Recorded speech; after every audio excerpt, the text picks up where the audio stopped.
My name is Christy Tudor. I'm Diane's daughter, her middle daughter. I am Diane's youngest daughter, Sarah. My name's Teresa. I'm the oldest daughter. She's a great mom. We always thought growing up she was very strict with us, but now she wasn't. We live down the street. My sister lives down the street. You know, they live here. We do everything together. We go camping. If we're not camping, we're at someone's house having dinner.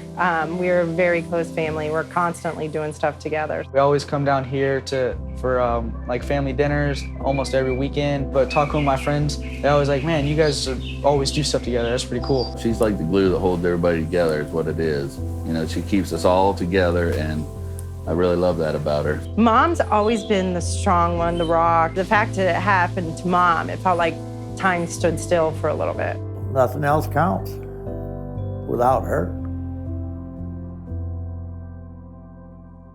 Well, it was a normal, beautiful day outside. It had been a little bit chilly because it was a November day, and we came back by the campsite, and she was across the river from where our seasonal camp spot is, and I just happened to notice there was an elderly woman sitting on the ground with her legs fully extended, and she had a leash wrapped around her arm, which was kind of pulled because the dog was, carrying on a little bit. And I got off the golf cart and walked up to her, and I said, as I was walking, I said, "Ma'am, are you okay?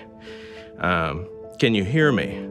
And she didn't respond. She couldn't speak. Her face didn't have any gesture in it. It didn't have any movement. The husband comes out of the camper, and I said, "Sir, I think your wife's had a stroke." And I said, "We need to call 911. If he hadn't have been there, it'd have been a whole different story. Kenneth and Sandy and I'd have been sitting there trying to figure out what's wrong with her. And that's the worst thing you could have done. First thing when we pulled up, we noticed an older female lying on the ground. She was unable to speak, any whatsoever. She had a notable right-sided facial droop. Millions of brain cells die every minute when it's not getting oxygen. So the quicker we can get somebody from this rural area to a stroke center that can perform the removal is imperative to their life. From the time we got her loaded, when we were pulling into the LZ, the helicopter was landing. So there was a very short patient report given. She was loaded, taken straight to Northeast Georgia Medical Center. Well, my dad called. He said Mom had collapsed. They were rushing her to the hospital. We didn't know at that time she was airlifted and really what was going on. He said someone had thought maybe she was having a stroke, someone who saw what happened. It was pretty intense. I felt paralyzed. I felt like I couldn't do anything. She was up there. I felt useless, but sad because I wanted to be there. That's your mom. You gotta let them know it's gonna be okay. You're gonna be fine. Christy got her sisters together, and they took off and booked it right on up there as soon as they could to go see what was going on and give her some support. We rely on EMS to kind of give us a heads up on who's coming in and, what symptoms they may have had. We're ready to meet the patient at the EMS doors. We have a team of nurses, phlebotomists, respiratory therapists, registration, and then the physician will greet the patient when they arrive. So on the CT scan, there was a large perfusion deficit that identified that the left side of her brain was not getting perfused properly. The key things for me were how do we allow that chain of service and patient care is not broken, that we swiftly responded from what the EMS and our ED physicians have provided care, and that we can take that individual to our neurointerventional suite and continue on in that quick care. Is now our turn to activate the service and to get our team ready and to coordinate our care in a kind of almost like a coordinated dance where everyone's doing their part. It worked so well. It was a true testament to our abilities as a system of care, from community to 911 to transport via air transport to our emergency room and then into our neuro lab. It was everything that you would want to see come together for the benefit of the patient.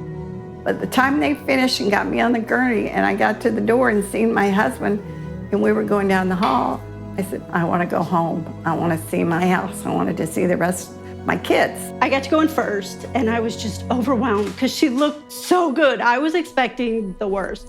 You know, shaved head, stitches everywhere. But she sounded good, she looked good. So it was one of those, we were on eggshells until we got there and could see that she was doing okay. I mean, she was gonna be okay. It was amazing to see her. Just, hey, how are you doing? It was like, did this really happen? Like, you survived a stroke. You know, she was just normal. And it was like a total blessing. It really was. Just to see her normal self and to be. So we're incredibly thankful for the medical staff and for that gentleman in the campground. If she had let's say that clot stay in the brain, if we were unsuccessful in removing that blood clot, there's potential that she could have had permanent disability. And for her to walk into our lab and to kind of shake the hands of our techs and nurses, again, is so rewarding to know that she inspires us to do what we do on a daily basis. She did so well. She was discharged within 2 days of arrival. She'd recovered just back to normal, if you will, and that's all due to that stroke system of care. And from the beginning of recognition and transporting her quickly to us for that care, that's really what helped her. You can't thank them people enough. They just jumped, knew what to do, when to do it, how to do it when they got there. I recommend if you're gonna have a stroke, go to Georgia. If you're gonna do it Northeast Georgia. We actually drove by her campsite where her both campers, her family and her husband's camper was. And her husband actually comes running out and he says, Ryan. And of course I stop and he said, I've got somebody that wants to say something to you. And Miss Cannon was actually coming out the door, and she walked out. It was just, I think I broke down and started crying. She says, I want to thank you. You're my hero. And she said, I want to show you what they pulled out of my head. So she pulls out her phone and she proceeds to show me the clot that they actually removed. And then she shows me a picture of her vessels that were in her head that didn't have any blood flow in them. It was a blockage where the clot was. And then a picture of after they removed the clot. And it was just amazing. Kind of teared up, and I said, well, I'm glad that you were able to recover and be able to lead your life and live life like you intended. And she said, well, that's all thanks to you. And I said, I'm not a hero. I'm just an ordinary guy that recognized the symptoms, and I knew she needed help. And I'm so thankful for them that they gave me another chance. I just had a great grandbaby just 2 days ago, and we're going up there to see him. I've seen pictures. I would have never been here for that. I wouldn't have been here for Christmas. I wouldn't have been here for New Year's or Easter. To see those patients and know that we're improving their quality of life after stroke just because we're here and this particular treatment is closer to them, it means a lot to me. She even came back to Hiawassee to get their camper before they left to go back to Florida. And I was on the way to see her and caught a call and missed it. I missed her, so.